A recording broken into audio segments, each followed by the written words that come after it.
Hi everyone, Derek here from DerekJJensen.com, where I pretty much critique everything and anything I want to.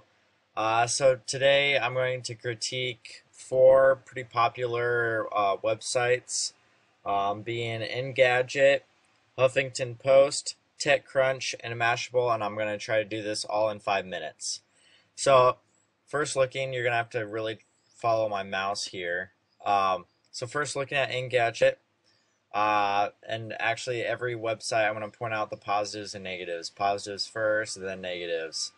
Um, Positives of Engadget, when you look at it, the navigation and organization of everything is pretty unique.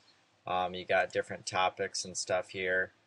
Um, Different top stories, how it's organized. And then latest posts, you can read all news, reviews. I didn't know it was going to load up a whole new page, but there we go. And then another plus is their sidebar. If you looked on this, they got the archives, kind of shows how many posts were posted each day. And it's actually not on every single page. There's a flaw right there. So we'll jump right into the negative.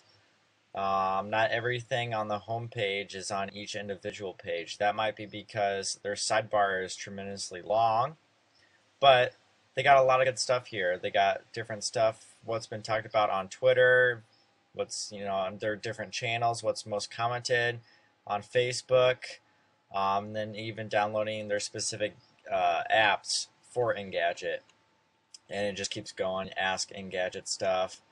But another plus too is these simple links here, where you connect with them and then about them.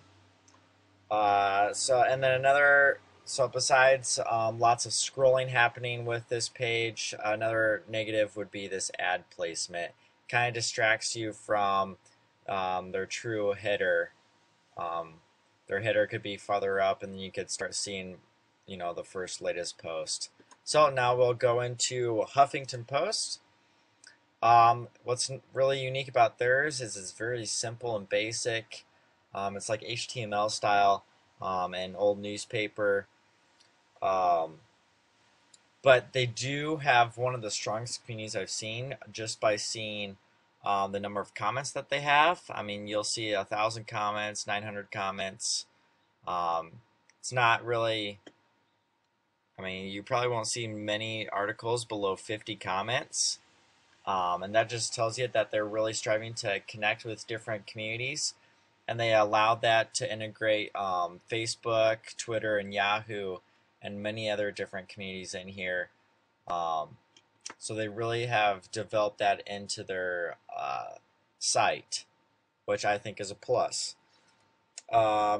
And so, like I said, they're really innovative. Like today, I just downloaded, I use Google Chrome as a browser. I just downloaded it, and I can get the latest articles from them. But a negative is it's really cluttered. Like you have to actually go searching to figure out what you want. If even these little pages up here on each page, I mean, it's kind of just all clustered together. And then yeah, it's just not really organized. It's just kind of placed in certain places, but it does get attraction and a community is there, so that is the plus. Okay, now let's go to TechCrunch. Here, very basic, very simple. The ad placement is actually not that bad, not too much. But I do not know what TechCrunch is, so there you go. You don't really know what it is. And actually, don't know what topics are even covered. So what is TechCrunch, but what are even topics covered? And their community, all they have is really retweets.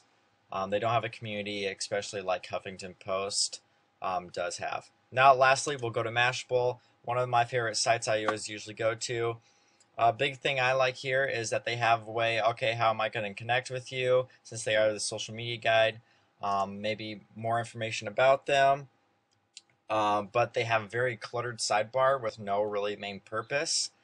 And another big negative is they have low number of comments, and I do wish that they had their staff actually interact with you. So this is Derek here, and I just did that in 5 minutes.